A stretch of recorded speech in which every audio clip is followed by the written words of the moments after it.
Hello, my name is Elena DiChiara. It is March 9th, 2021.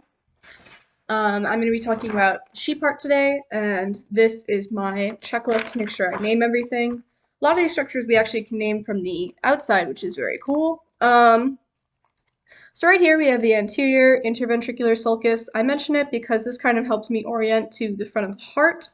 And then on this side of it, we have the right ventricle, and on this side we have the left.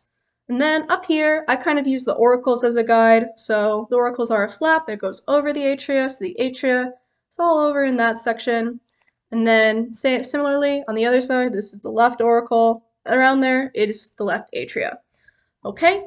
And then I'm also just going to briefly go to the top of the heart and mention the vessels. So this right here is going to be our aorta. And in the aorta, we have the aortic valve that prevents backflow from the aorta back into the left ventricle where it's coming from. And right there, we have the pulmonary trunk, and then we have the pulmonic valve. Again, it prevents backflow from the pulmonary trunk back into the right ventricle where it's being pumped from. Just wanted to mention that from the top. And then the other thing I think it's good to note is on the outside we have the epicardium.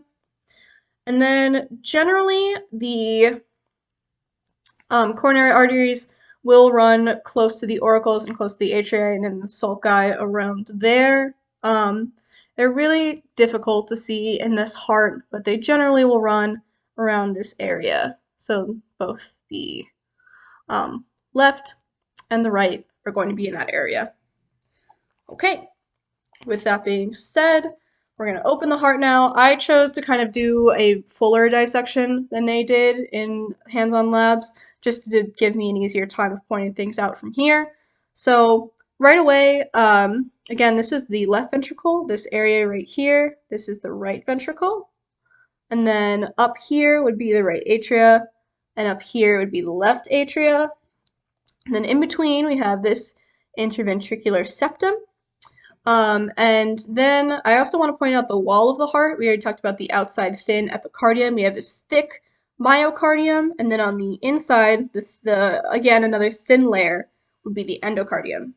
And also, one thing I think is really interesting is obviously the right ventricle walls are a lot thinner than the left ventricle walls because the left ventricle walls have to push out to all this outside tissue while the right ventricle is just pushing out to the lungs.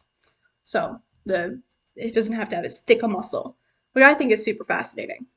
Okay, and then on the right, we have the bicuspid valve.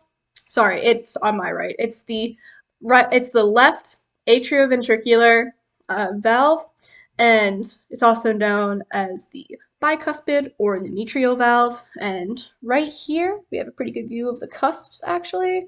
And those cusps actually connect to these thin cords that are the chordae tendineae, which connect it to the papillary muscles.